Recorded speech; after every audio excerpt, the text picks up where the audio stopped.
I am Great Mother, Holy Spirit, Yin, Divine Mother, Cosmic. Great Mother speaks to us as the Holy Spirit that inspired our incarnation, the still small voice of intuition that guides it, and what we know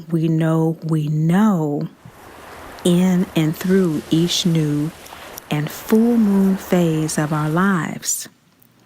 And of course, the lunar cycle is marked by the dance between Great Mother, Father God. It's light and shadows, that perpetual dance that's going on. And right now we have the nodal axes, okay, and that's all lunar oriented as well. There's a point upon the elliptical where the moon and the sun meet, and that's called the nodes. And that changes every 18 months, and now we're in a phase midway through. We've just had our mid-eclipse readings about a month ago. The North Node is in Leo, and the South Node is in Aquarius, and the Western and the North Node is in Cancer and in Capricorn and the Sidereal. And so what happens with these types of readings is that we really get a look into the planetary, your signs, collective consciousness and unconsciousness, specifically with lunar readings, and individual if you get a personal reading into the precise nature of how these energies are supporting you to feel and experience that divinity regardless of what's going on in our lives. When you know and live by your divinity, you feel it in your bones, you feel it in your heart and mind and body. You feel you are dearly loved. You feel that you are a child of the Great Mother, Father God, the mother of all mothers, the father of all fathers. You know that. You live, breathe, and have your being through this inner awareness. And this inner awareness, I summarize in a way for us to connect this feeling with one another and through one another in these readings. And they are free principles. The first principle is that we are dearly loved children of the Great Mother, Father God. Just saying it, just asserting that. Because that is the whole deal, right? That is the divinity, is in knowing and owning that. The deck has gods and goddesses on each card, and it's all about us owning our divinity as gods and goddesses by recognizing and seeing that those energies also emanate through and as us as well. The second principle is that we are never, ever condemned or left alone. We live in a world of relentless retribution. Even our entertainment is about judging. Hey, I love Judge Judy. And I think I love it, speaking for myself, just those type of court shows, really. The other entertainment things, not so much. But just personally, I mean, we all have our favorites because this is the collective consciousness, right? So for me, I like watching her because it's some kind of resolve that gets beyond the judgment and looks at really what is the equity of the situation, which is what these readings help us to see. They help us to see our soul experience and really what it's trying to do as us and through us. So we're never judged or condemned. We are just made more aware. And the third principle is that we're never left alone. Our angels, guides, and ancestors are always with us. We are so dearly loved that even in our illusionary experience in this earth realm, we are constantly being reminded of that if we would just tap into and own our divinity. So this feeling, this very nature of the moon sign, the very intuitive breath of inspiration of all life is what we are saying here with Great Mother speaking through her still small voice to us and through us, this feminine nature within ourselves to be able to receive and acknowledge this love is where we, in our physical form, tend to experience this divinity as shadows, darkness, challenges, and obstacles in life that keep us from actually having that root, instinctual, intuitive, primeval sense of this eternal love. So through these disappointments in life, as a result of abandonment or experiences of abuse that create pain and produce trauma so early in life and so routinely, we forget our divinity, and that these constraints that we experience, shadows, darkness, challenges, obstacles, etc., are really there as a means to remind us that we're never alone, that we're never judged or condemned, that we are divine. And so how is that, you say? How is this a means to remind me?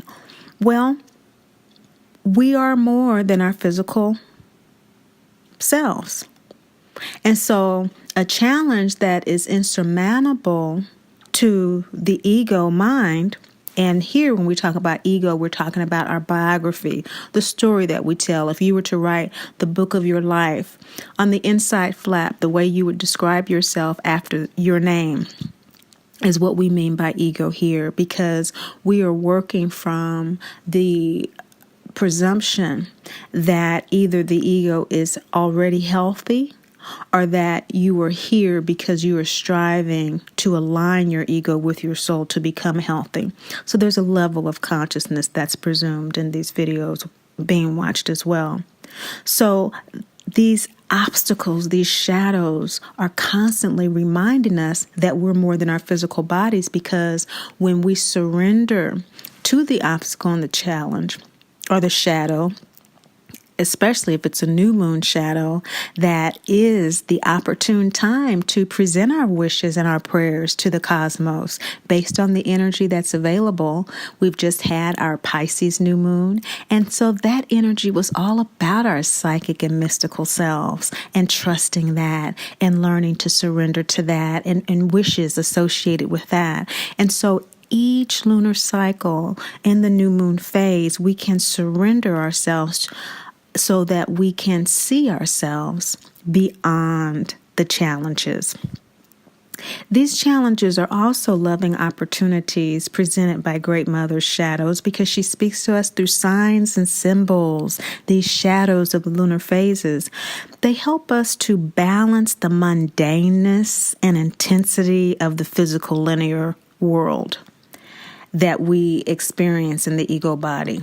Okay, so to every up, there's a down. To every in, there's an out, etc. And so there's yin-yang throughout the cosmos as we know it. And so there is this balancing effect that we experience in the physical world. But what Great Mother is reminding us of through these experiences of pain and trauma oftentimes is that we need to balance the mundaneness and the intensity of this physical linear world with our spiritual insight, with our internal imaginative wisdom that is always capable of facing that challenge and staring it down. That third eye of Horus, that's what that's about. That big old eye is like looking at this obstacle problem that we think is the world, and the end of it like, I've seen you before, I hear you come again, which usually is what trauma is all about. It's a pattern that the soul has had that is always being called up to be healed. And so that third eye of Horus is an opportunity always eternally available to us to, again, surrender to in order to balance that mundaneness of those patterns, the mundaneness of this day in, day out life that seems like it will never end, that is overwhelming us, that we have no control over. And we focus on the intensity of this need to control as opposed to simply being in charge of our divinity. And so another way that I like to share with individuals that this great mother energy supports us is by building our inner strength through these challenges. Now, I know that we hear this all the time, but what is really being said here is that the kind of inner strength that great mother is building, of course, is that soul strength that refreshes it, that soul evolutionary energy that it can experience within our physical life. We don't have to physically release the body and die in order for the soul to evolve. We can evolve and be reborn, as many of us know, be resurrected into a new self within our lives as we align with our soul, sometimes reluctantly. But here there's an opportunity to build that inner strength and resiliency on a soul level consciously. And so we can do it consciously or unconsciously, but when we know that the shadows through the phases from the new moon to the crescent, to the first quarter, to the full moon, third quarter, and the balsamic are all about energies within the constellations and the many mansions, the star mansions, the houses in the sky, to place us emotionally and intuitively in a space that we can feel the support, well, then these readings make a whole lot more sense. And so that's why knowing our birth chart, that eloquent picture of our soul and the ego experience it chose as us, is useful. Okay, so we can, actually locate ourselves. So because each of our stories and soul scenarios are so different that, Great Mother even channeled to me the universal heroine's tale of Dorothy of the Wizard of Oz for the Great Mother Speaks Oracle deck, just so we could have a connection point, a through line, that we could all kind of have as a touch point and a touchstone for these readings. And originally I had prayed to Great Mother asking for guidance about how to get immediate downloads from her for individuals healing from mama drama trauma, which is my area of life coaching specialization.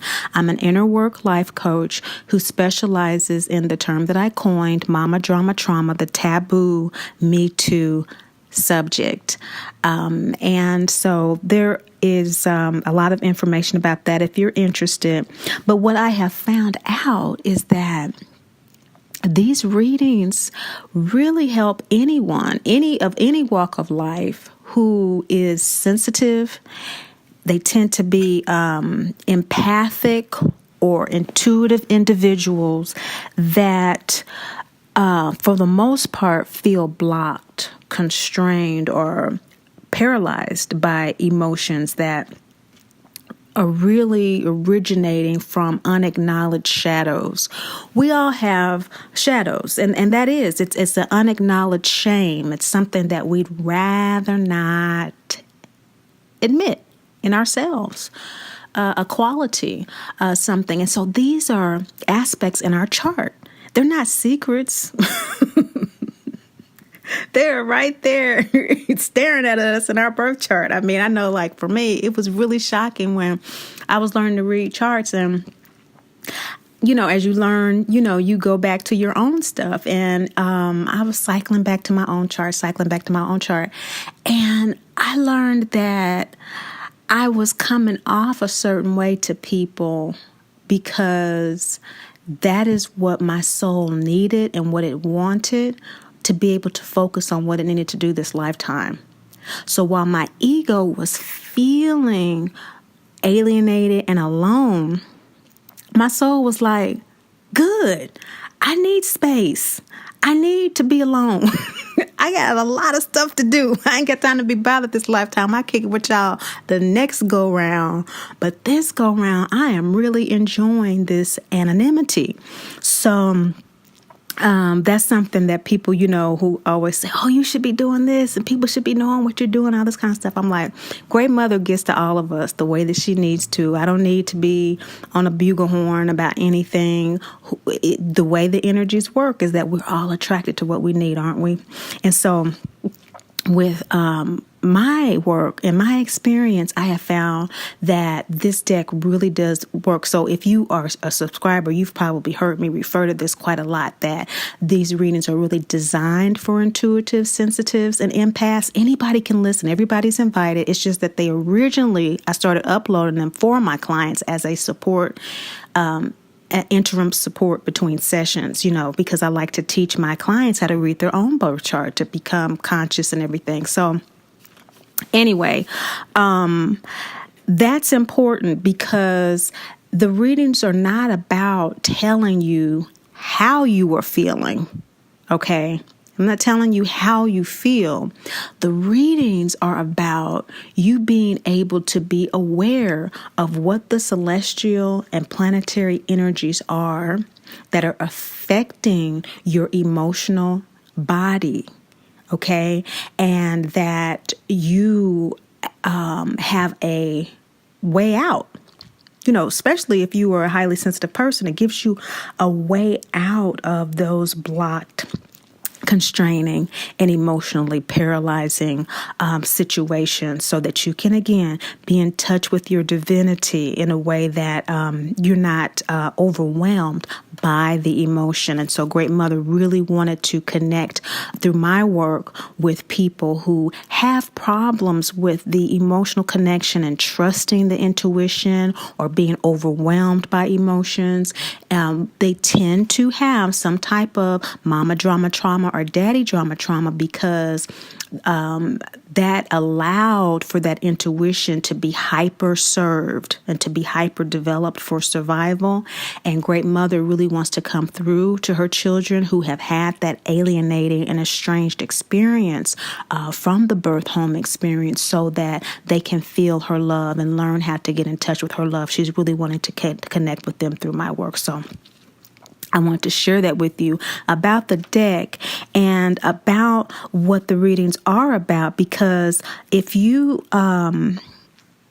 can unlock how the shadows bind you, and you can keep those challenges and obstacles from doing that, then you can shine your light in the world, your unique light.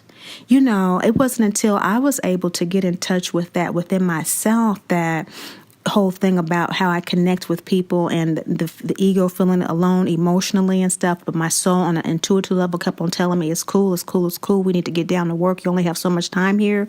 When I came to peace with that, oh my God, do I feel my divinity or what?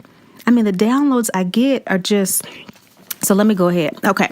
So, excuse me. So remember, Glinda in The Wizard of Oz, the Good Witch, she symbolizes Great Mother in The Wizard of Oz, okay?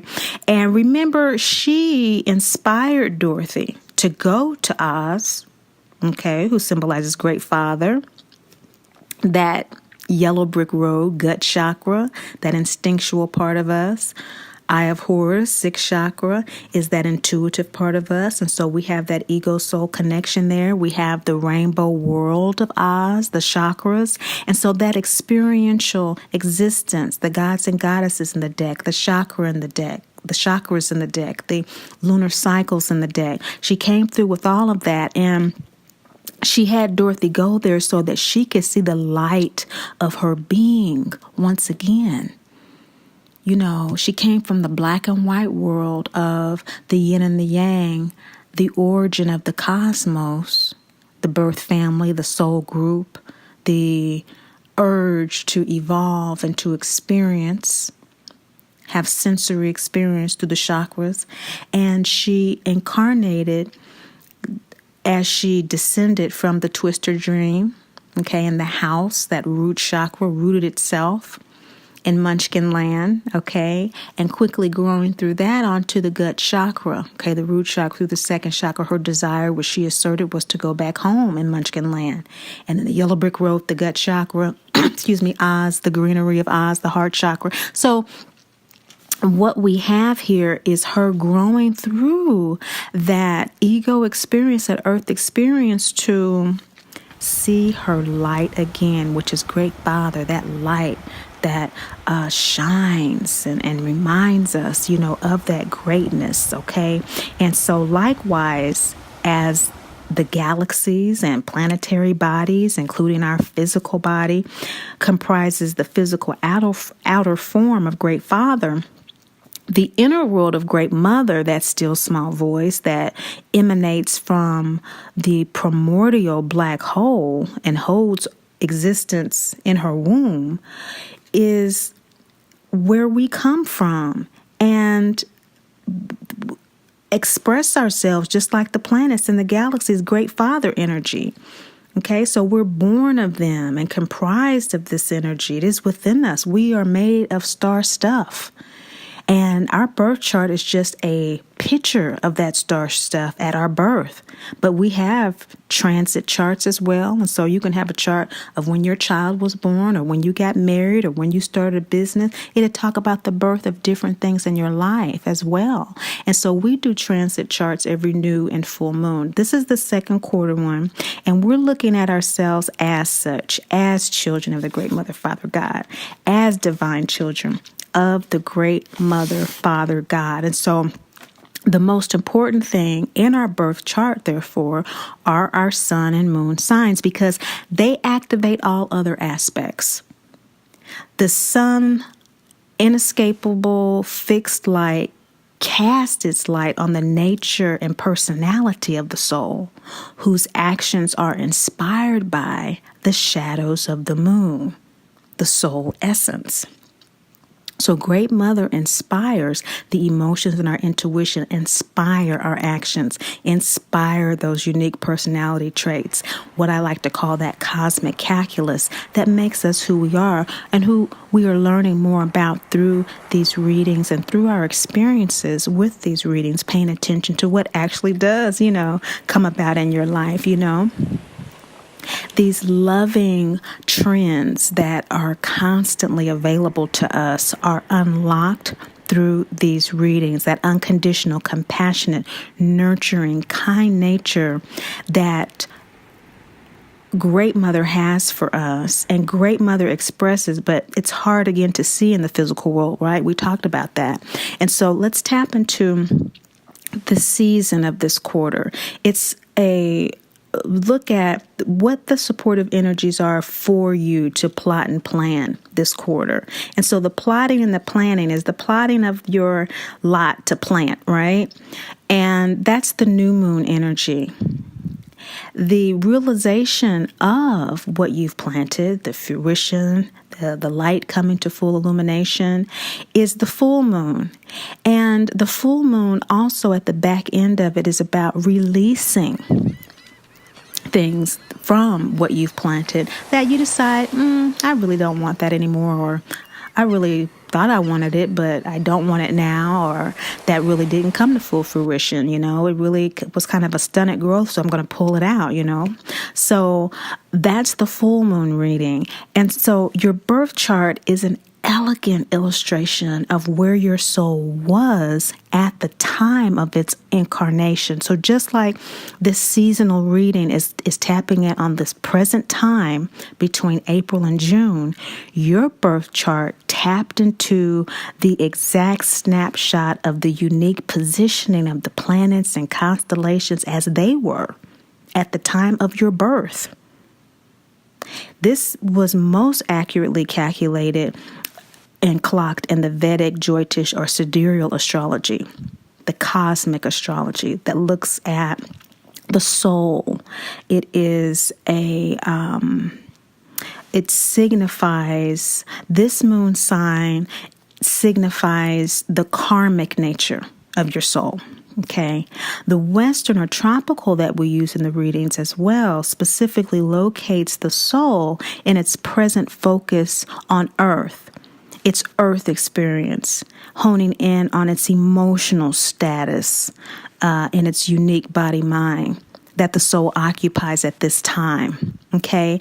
And so this two-way communication nexus between the ego and the soul, as signified in the Western moon sign, where emotion is uploaded to the soul, sidereal, and intuition downloaded from the soul to the earth-centric Western sign, is really what we are talking about when we're going back and forth, or rather when I'm going back and forth in the readings. I'm talking about if you are, for example, Aries Taurus, then what you have is, for instance, if you have a Taurus moon sign, it's likely you have an Aries in the Vedic moon sign, okay? And this is already divinely aligned because the Taurus with the feminine Venus ruler and the Aries with the masculine Mars tells us the emotions of this fixed earth sign is providing the cardinal intuitive energy of the soul sign, an evolutionary opportunity to learn leadership in a physical environment enamored by sensory pleasure and stimulation. So, such deep pleasure through this awareness and knowledge of supportive celestial energies as they travel within, through, and around your lunar signs, houses, nodes, nakshatras, gives you a general reading for Taurus moon signs. In this example, to tell you what these energies are for your collective celestial unconscious based on the basic Aries sidereal moon sign. So I read the energies from the first house. So, for instance, this Aries Taurus example, the reading would make Taurus the first house, Gemini the second, Cancer the third, etc. However, if your unique individual chart, you have your moon sign in your second, third, fourth, fifth, sixth, seventh, eighth, ninth, 10th, 11th, or 12th house, book a personal reading for a precise assessment of your Western Vedic, solar, lunar, and ego soul energies supporting their alignment, and therefore your experience of divinity as a dearly loved child of the great Mother, Father, God, who is never judged or condemned or left alone. And with that, here is your 2018 second quarter moon sign, Great Mother Speaks reading. Hello, Virgo, Libra, Moon people. Welcome to your spring equinox reading. I'm going to tell you what I am sensing and what I'm seeing. I'm sensing that you have undergone a tremendous emotional transformation. The energy has shifted from a past way of being and feeling in the world, and it is moving into a new way. But there's some real challenges, resistances, some risk, perceived risk, and real risk associated with that. Energetically, I'm sensing that since Uranus, in the tropical astrology, we talk about outer planets, and so tropical, your moon sign is Virgo. Uranus has been in your 7th house for the past 7 years, and so I'm sensing that you have really undergone this transformation as it relates to your personal and professional relationships. It's really been an upheaval internally, and of course moon signs, we're talking about your interior space as it relates to this. And so for some of you, there's a lot of stale energy that hasn't been acted upon because it is an end of a zodiac wheel for you.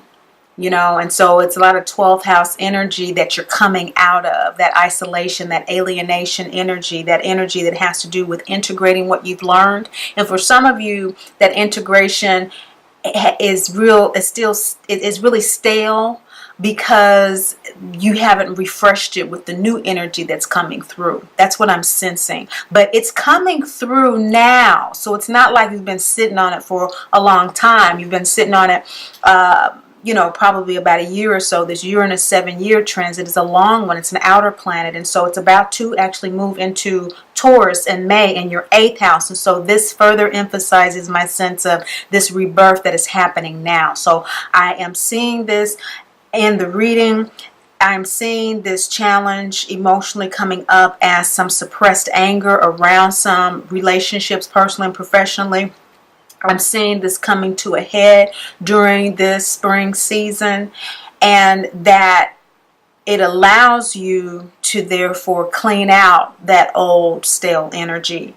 It allows you to get the clarification that you need now about what makes you happy and what makes you unhappy. Because we talk about emotional energy and all this. Energy is moving information. And what is the information? The information is basically emotionally what makes us happy, what makes us unhappy, what makes us comfortable, what makes us uncomfortable. This is constantly changing, and it's different for everyone, which is why I call this our unique cosmic calculus. Everyone has a different calculus of these energies, of this information. And your calculus for the spring equinox, Virgo, Libra, Moon people, has to do with you gaining clarification based on this new information that is moving through you as you.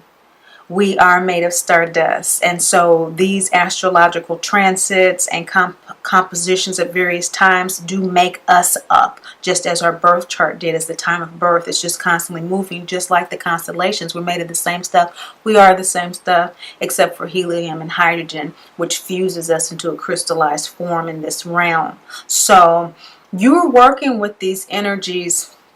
But this reading from Great Mother, from what I see, is going to give you the direction that you need to transcend a lot of the conflict that you're feeling internally right now, and which is creating outer conflict in your world and in your life. If you are not experiencing outer turmoil or conflict in your life, there is an attraction to you from those who are. So let's talk about this. March sets the stage. The full moon on the 31st, the second full moon in March, is in Virgo, Libra. This is your sign. And so this is your sign's full moon. And so what has come to full illumination? Well, your first house. It's always in your first house, the full moon. And this is the first house energy that you are transitioning into from that 12th house energy that you had during the last full moon. I want you to look at your full moon reading for March, the beginning one, and look at how that Leo Virgo energy was kind of working for you, because this full moon is the signature for the entire spring reading, and it's the Jesus card that comes up. There is some guardianship and there's some guidance that you're receiving right now based on this Virgo Libra energy. Virgo in the Sidereal is about really getting the details that you need to understand what your new emotional identity is from the soul, what the soul is really wanting you to download. And you are receiving that information emotionally as a Libra. And so you're balancing this information. And what is the information? It's the sun illuminating this transit from your 7th house in Pisces, Aries. So yes, there is spiritual information that you are wanting to act on at this time as it relates to your personal and professional relationships. You are intuiting this guidance. This is the Yin card. All the law cards are great father cards. And so this is the law of soul guardian and guidance. It has to do with friends that are angels in our lives. It has to do with relatives, co-workers, people who care about us, neighbors who are with us on our journey in our daily lives, who maybe have referred you patients or customers, if you're in the healthcare field, for example, or if you are doing this type of reading work and that sort of thing, referrals that you've gotten, people who are just angels in your life, who are just in your corner. It also represents, of course, your soul guidance, what you're downloading at this time. It is an energy that is shining that Pisces Aries light on you from that 7th house, that's also telling you that you are receiving this information in a way that now you are able to release what doesn't work for you. So there may be some guidance that you worked and you used in the past, some relationships that were really good and angelic and gave you guidance in the past, but now you're starting to feel with this kind of analytical Virgo full moon in the sidereal that there needs to be a prioritization in terms of where you're placing this, in terms of what you're following. So Jesus yin energy is a heart chakra energy, and heart chakra is all about ego soul alignment. So you're feeling that there needs to be an alignment. You're feeling that the alignment that you do have right now is undergoing change, is undergoing transition. And this is coloring your entire spring. So it's not a question of whether or not you are downloading, that you are intuiting the change and transformation that you've undergone and that you were in a new space. This first house is full moon, your Virgo full moon. It's that you are realizing that since you are in a new space, the intuition is changing, and you're kind of having to take a beat to be sure that you're clear about this Piscean sun energy. What is being illuminated from my soul? What is this intuition telling me I need to act on? Aries sun in the Western, okay? And so that is what is opening up for you, the March full moon on the 31st. It is supported, this energy of you getting this clarification, this detailed orientation about your new identity by the nakshatra of Uttara Falguni. Uttara Falguni is a very deep, spiritually scientific type of energy. It's all about real-time information from the unseen. And so being able to tap into the unseen world in ways that you are able to pull out exactly what information you need in the moment. It's that kind of energy. And so that energy is supporting you and being able to tap into what is real for you and what is not. It's not that you're going to follow guidance that's bad for you. It's not that you are going to be overprotected or not protected. It's more an issue of how that's happening for you now, since you have a new emotional identity. And so let's talk about what that emotional identity is, especially since we're bringing in Uttara Falguni, the full moon in March, which is a really calculating type of energy.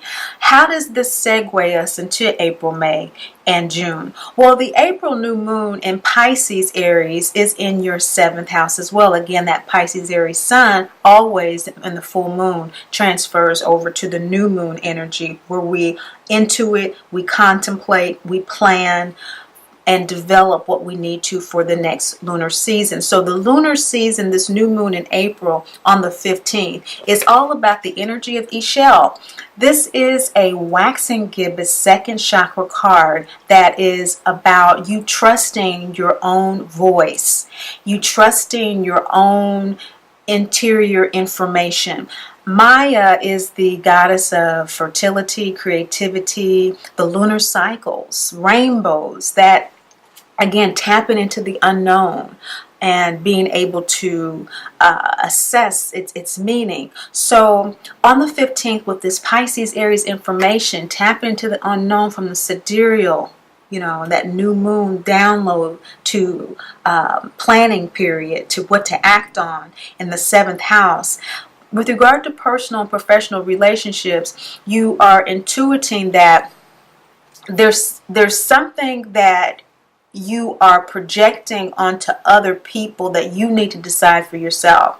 You're giving other people more power to decide what your emotional needs are at this time, what your wants are, what your likes are, what your dislikes are, and define them for you as opposed to you doing it for yourself.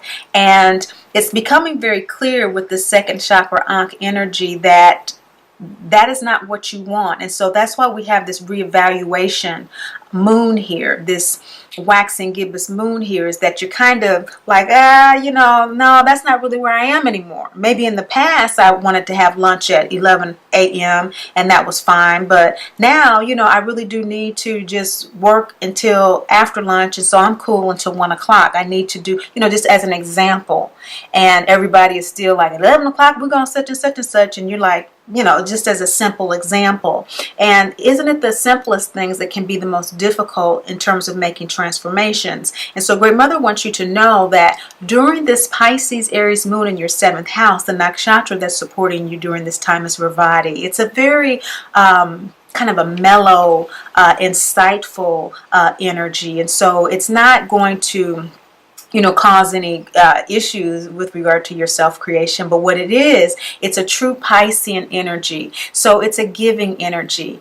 It's an energy that is open to hearing what other people have to say about, we're going to still do 11 o'clock and we have group lunches if you do it at 1, so on, so on. So it's an energy where people are going to sense from you, your good intentions, behind you needing to have your lunch at 1 o'clock, for example, and that personal, professional relationship type of a scenario. And it's an energy that's very knowledgeable how to use its wisdom in terms of how to care for itself and care for others. You know what those boundaries are. You know what the capacity is for others and for yourself with this energy. And so you can move forward with what you are intuiting about what your new emotional identity is at this time.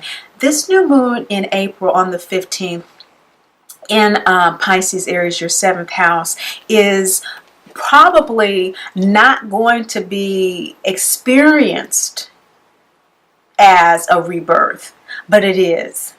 I mean, it really is you occupying a new emotional space within yourself. You do have new likes. You do have new dislikes. There are things that used to be cool that now make you really uncomfortable. And so this kind of listening to other people, being negotiable, is a kind of a past emotional energy that Great Mother is encouraging you to reassess by listening to that Pisces sidereal. What is your soul saying from that sidereal to act on the Aries new moon? Because it is a resurrecting process for you. It is a process that requires active downloading, as we're seeing with the balsamic moon here. The balsamic moon is the most powerful time to download information during the lunar cycle. The balsamic to the dark moon. And so Great Mother is saying that this new moon with Ravati energy, this wisdom of knowing what is best for yourself and for others and how to care for people with the Piscean confident energy, is going to bolster this insight if you do active downloading to intuit really what those new emotional comforts are, and to be sincere with yourself and within yourself what those things are as a divine child of Great Mother Father God, who's constantly moving as the information within and of us is. And so this regenerative, this rebirthing process is culminating into a full moon that will bring up some doubts that you have about this process. Remember, I said that this season is particularly challenging for you because you are undergoing this rebirthing process. And so there's nothing to be alarmed about as Great Mother is speaking to you about this. Great Mother is saying that on the 29th of April, where this full moon in Scorpio Sagittarius is in your 3rd house, you will be communicating those new emotional likes and dislikes, uploading them to your soul, and your soul will be downloading to you its response from that Libra energy. So it's a Libra Scorpio full moon on the 29th. I'm sorry. I said it's a Libra Scorpio energy on the 29th in your 2nd house. And so you're going to be very clear about what these new values are, very clear about what these new pleasures are. This is the first quarter moon, second chakra card. And so the first quarter moon is all about taking action based on a decision to face a challenge. And so this energy to face the challenge of self-doubt is allowing you to openly express within yourself, I'm not quite clear what my new likes and dislikes are. This is really challenging for me to get clarity about this, but I'm open to receiving what my higher self is saying about this so I can align with what they are for my highest good in my life at this time. And as it's relating to relationships, and this full moon is in your second house, it's going to give you a lot of intuitive insight from your Libra sidereal moon so that you can tell yourself the truth with this Scorpio full moon on April the 29th, dispelling a lot of those doubts. Now, the sun illuminating all this in your 8th house is in Aries Taurus. And so the soul is really wanting to act on these new values and ground them in the world.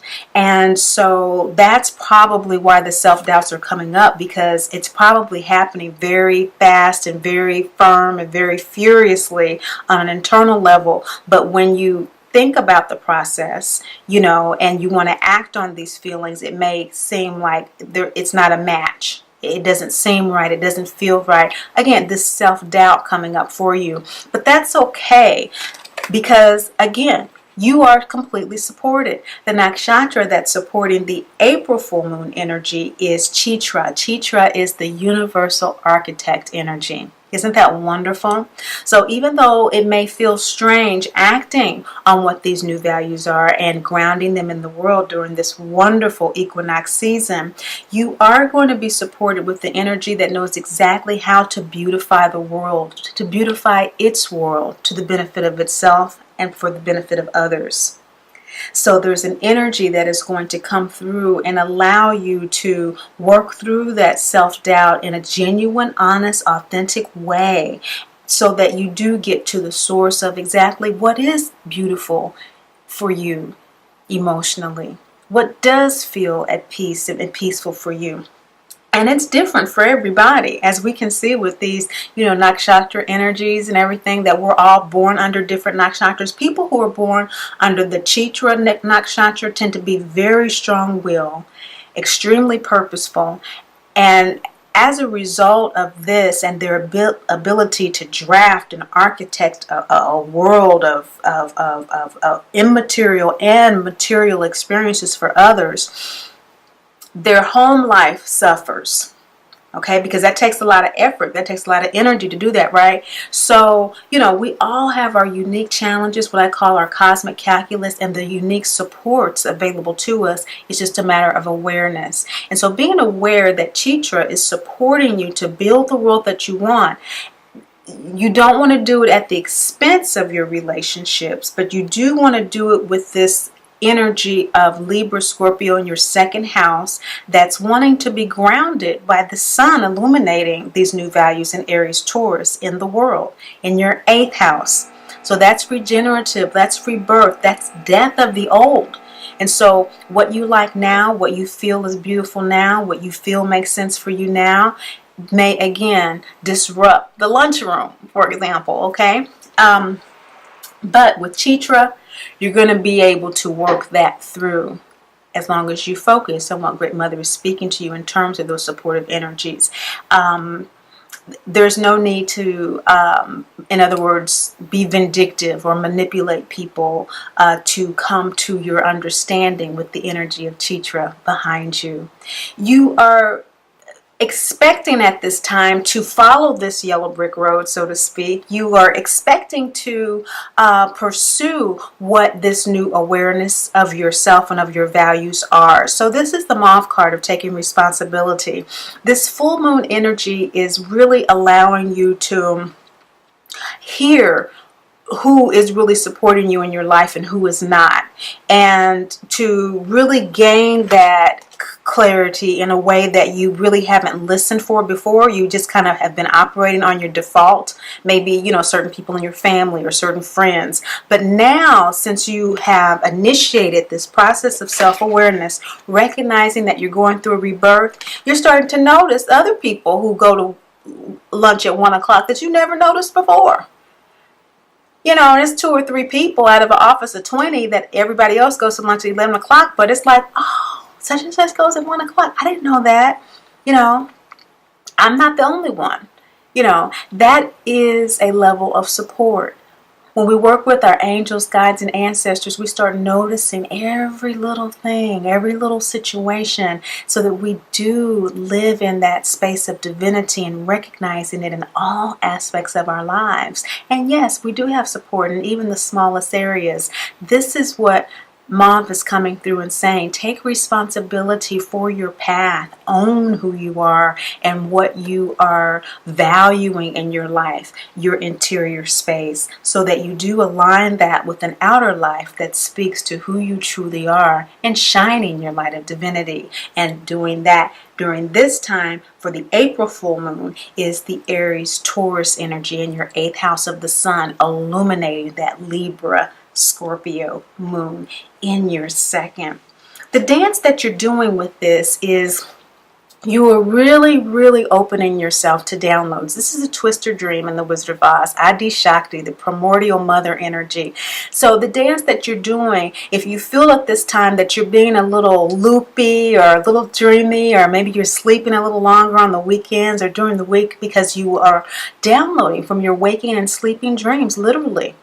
What those new pleasures are. It's not that you are being programmed or you're being told. It's that you are getting clarity, outside of the mundanity of the everyday life. Okay, and so everyday life meets us the same in the morning, mid-morning, day, afternoon, generally. Generally we have our routines, and to varying degrees. And within this mean of routines, we often find ourselves unable to integrate new ideas or new ways of being, depending on our ability to actually just take a beat and acknowledge that, hey, I'm on a new road. I've turned a corner in my life. And so that's what you've done by the April full moon. So from the March full moon that opens up the season to the April full moon, you are in a new space, and more than ever, you are downloading a lot of information. This is the waning gibbet 2nd chakra card. So this information that your soul is sharing with you from this Libra space of correcting the imbalances that you may still be experiencing as a result of this transformation, being able to, in that Scorpio full moon in the Western, really see through it and be reborn through it. Okay, again, and we have 8th house energy with the sun. It's all due to the support that you're receiving energetically. Just as Great Mother pulled Dorothy from the farm into the twister so that she could have the journey that she needed to go forward in her life on her new path. Okay. So that's what you're doing. That's what you're doing in April.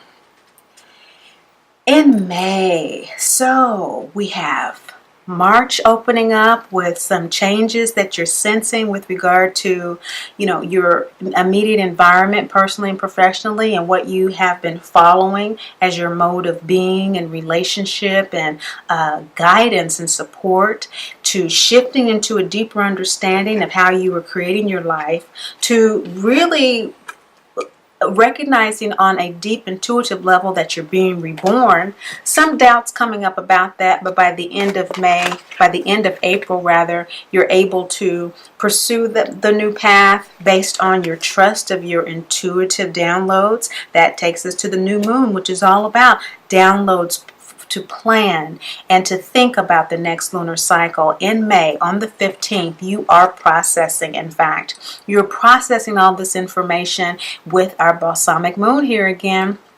This is all about that every mother energy, and every mother wants her child to be happy, healthy, and whole to the capacity that she understands it. And so Dorothy is pretty upset here when she is sharing with Aunt Em her journey in Oz, and Aunt Em is like, yeah, that's fine, honey. Yeah. Just rest. You had a bad dream. She just wants her to get better. From her perspective, the girl hit her head and she doesn't know what happened to her. She just knows that she's been knocked out and she just woke up and she just wants her to be okay. Okay. But she just came through a serious spiritual journey.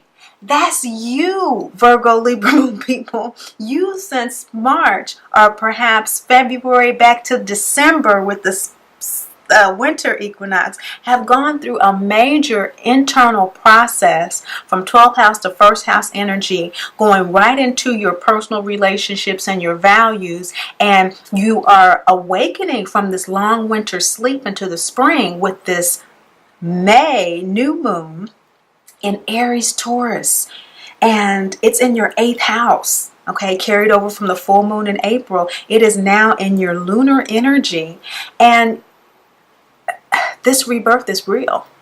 You're feeling it in your very being. It's very uncomfortable. You do feel a mismatch between your inner world and your outer world. You do not feel heard, and it's very frustrating for you at this particular time. Great Mother wants you to know that your gut can be trusted. If this is where you are at this time, your gut can be trusted. If you are at this point at this time where you're feeling uncomfortable because you have been following your intuitive guidance, your gut can be trusted. And so your gut might be saying, oh my gosh, this is so hard. If your gut's saying that, trust it. It is hard. But if you haven't been following your intuitive guidance, aren't you glad that you're watching and listening to this reading? Because, many people won't be, and if that's the case, they're going to be feeling like, oh, what's happening? I better do this. I better react. I better do something. I'm not being heard. No one believes me. Let me get out of here. It'll be fear. Okay, so we're talking about either fear or focus.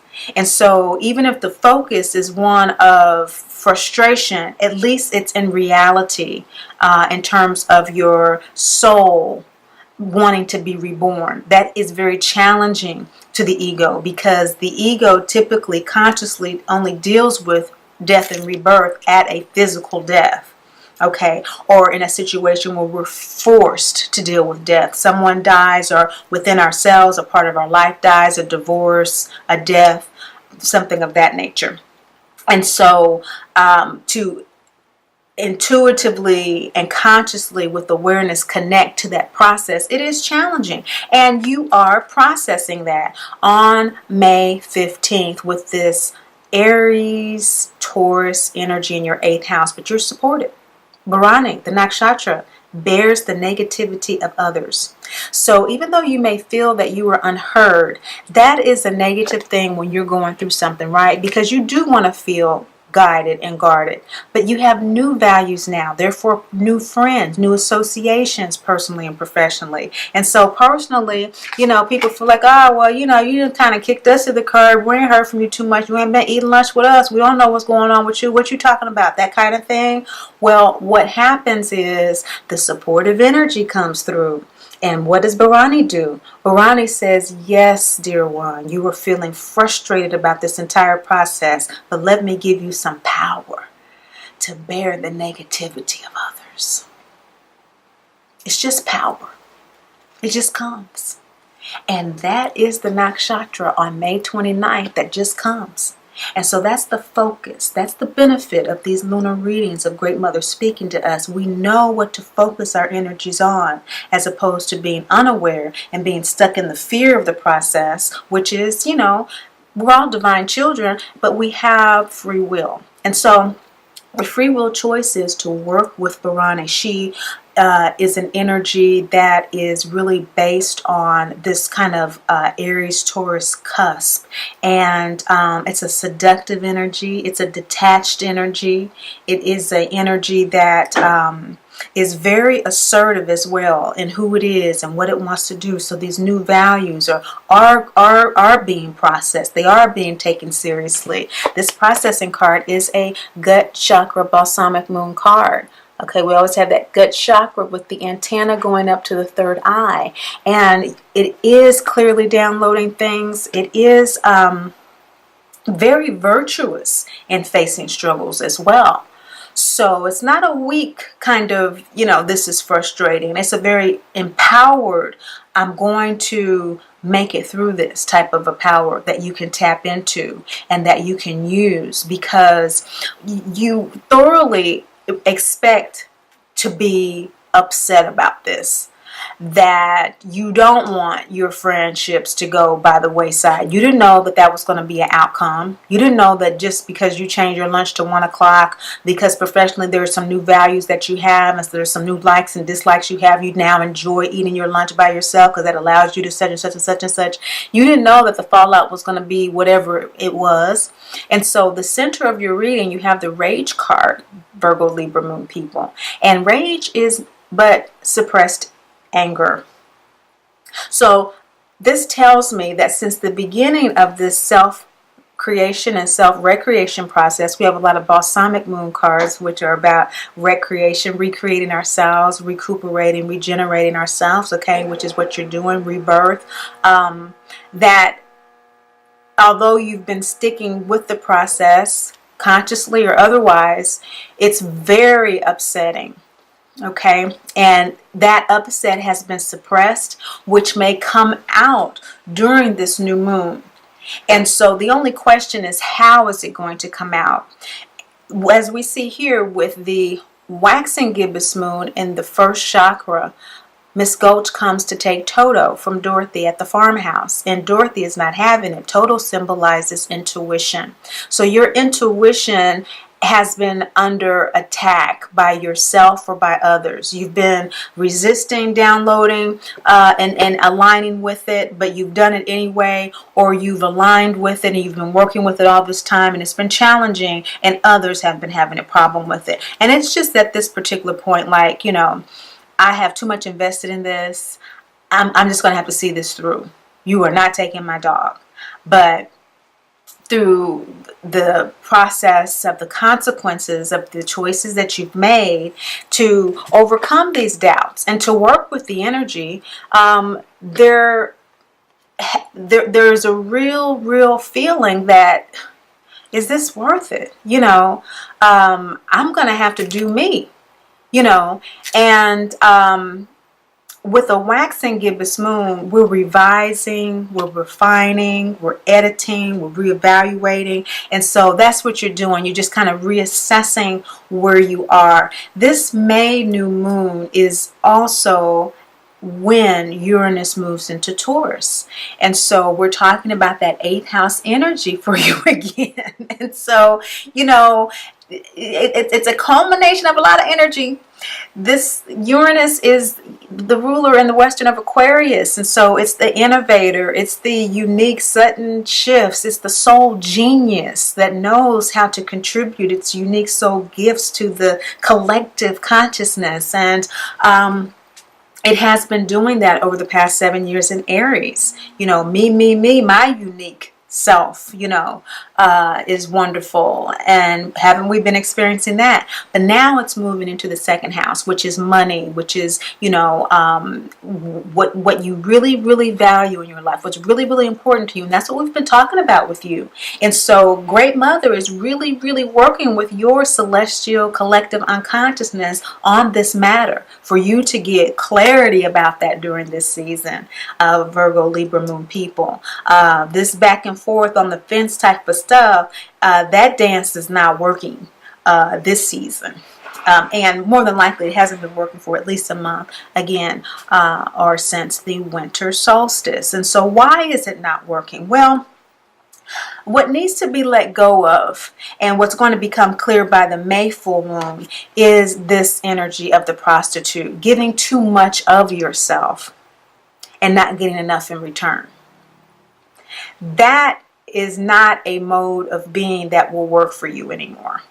And so that is probably what has been zeroed in on in terms of your experience personally and professionally, Virgo, Libra, Moon people.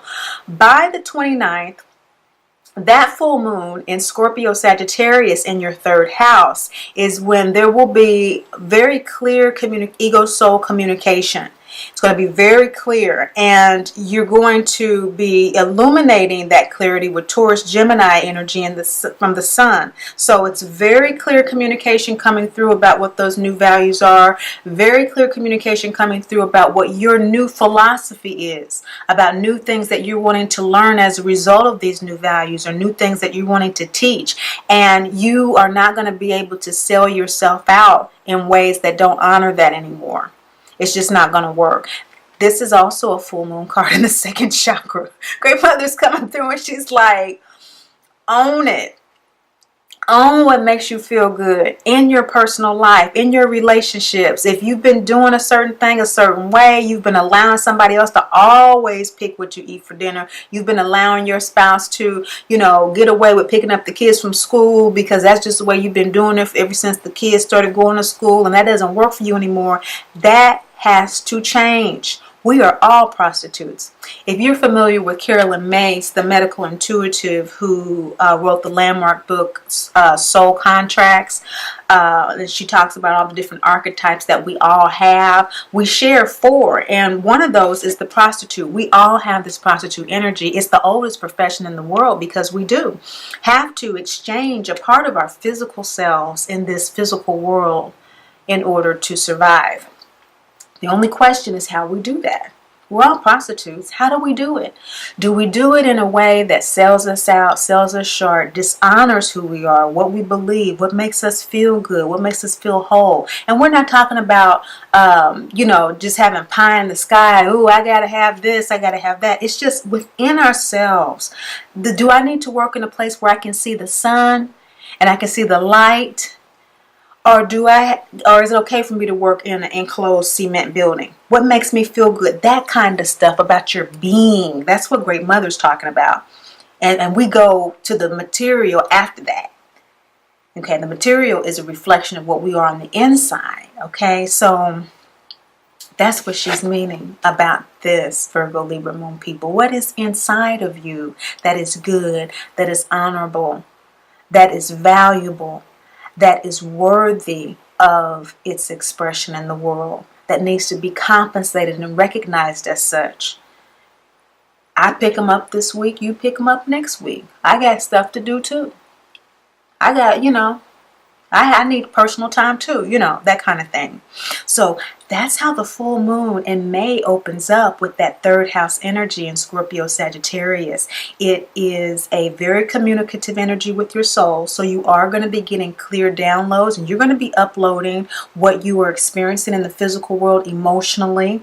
Okay, what is feeling good, what's not, as you experiment with these new ways of connecting with people and who supports you and who you are releasing in terms of just your immediate space and your priorities in order to pursue and live those new values. You're just back and forth, and that's how the soul understands us, is through our emotional uploads. So that's why it's so important that we're honest with ourselves, because only by being honest with ourselves do we get clear intuitive downloads. We know what the soul is saying to us, just like in everyday communication.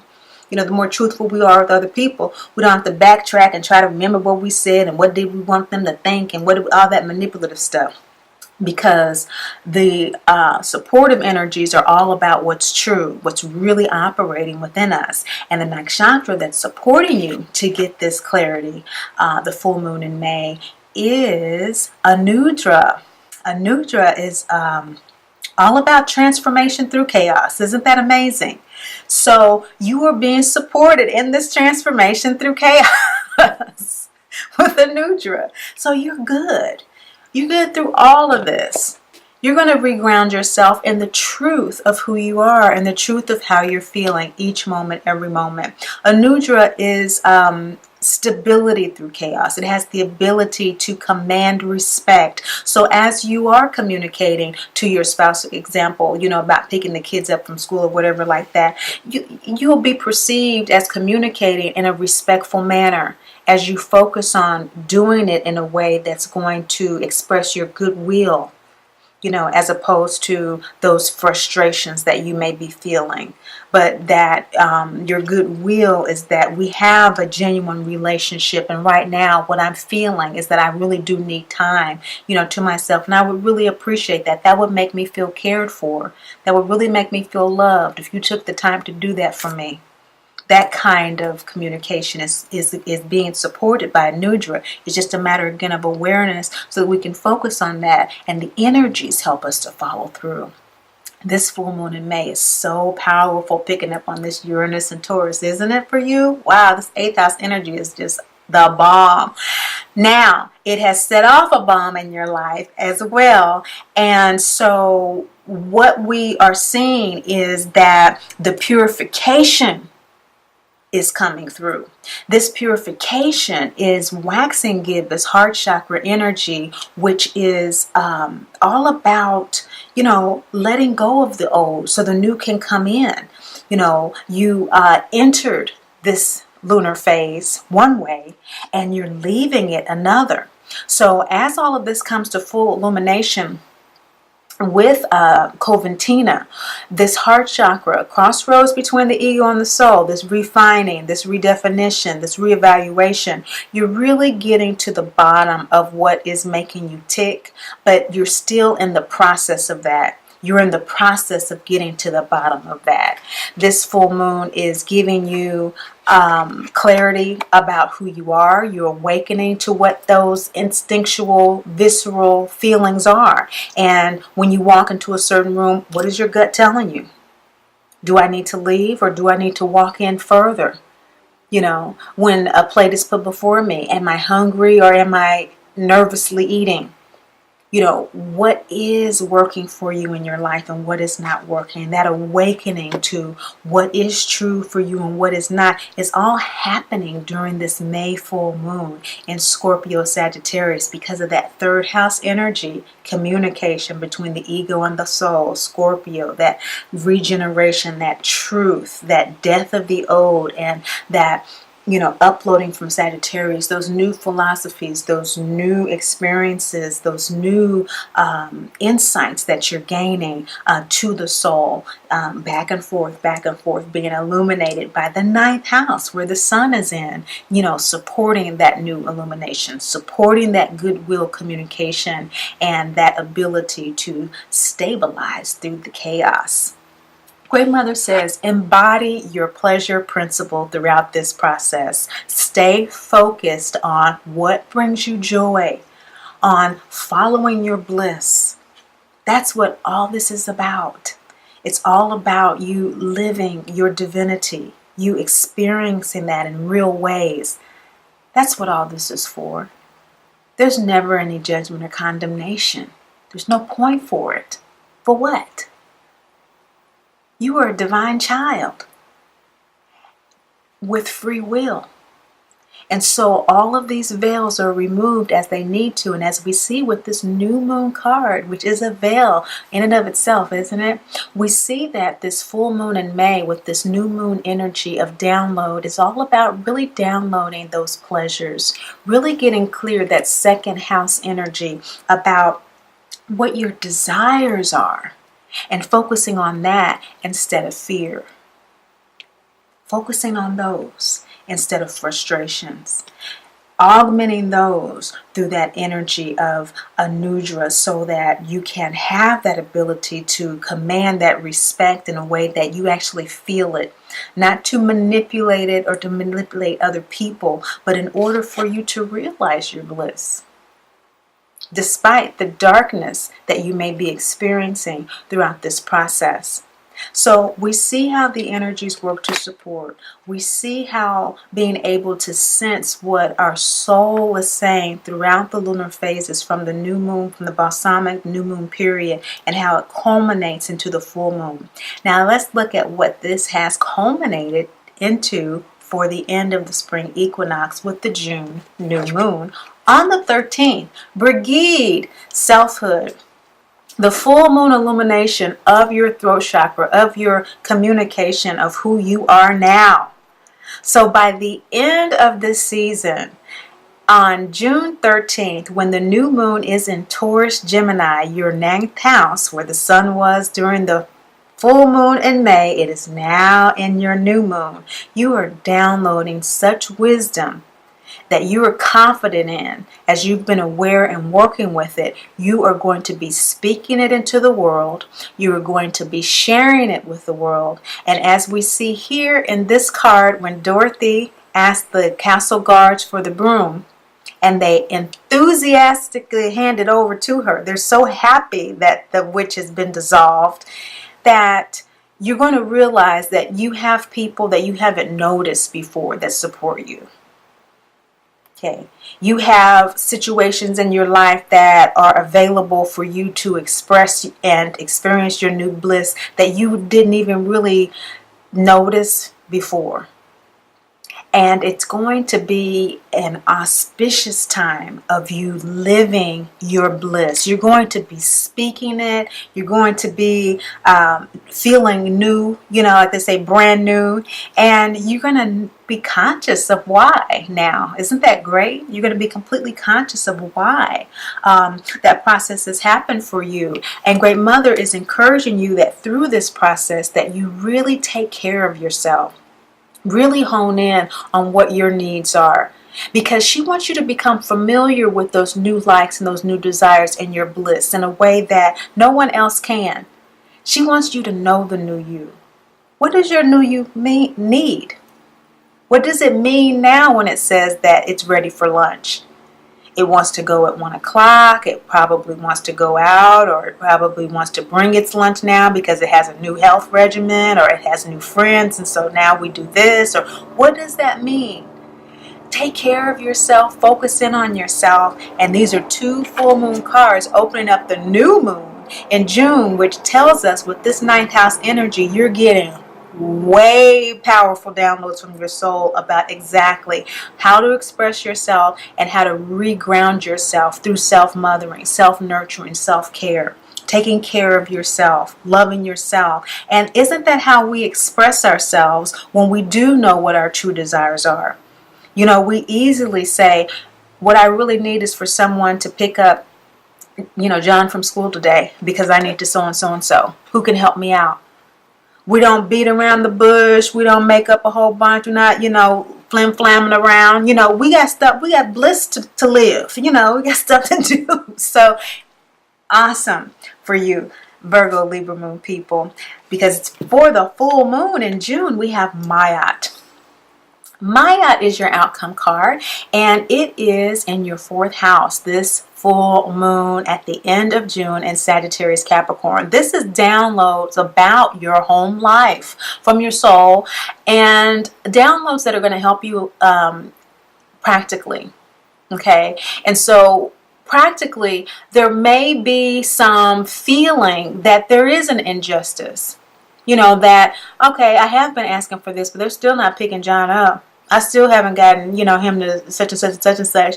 And so the season may end with a feeling like that. But what Great Mother is saying with the Mayat card, the Egyptian goddess of the scales, is that there is ultimate justice in this. There is ultimate reckoning with this. This card is the first quarter moon 3rd chakra card, which is based on taking actions based on a decision to face a challenge. You have decided to face this challenge of overcoming obstacles in your way, of being clear about what you like, what you don't like, what's important to you personally and professionally. You have committed yourself to this new identity, and it does take a while for people to come along.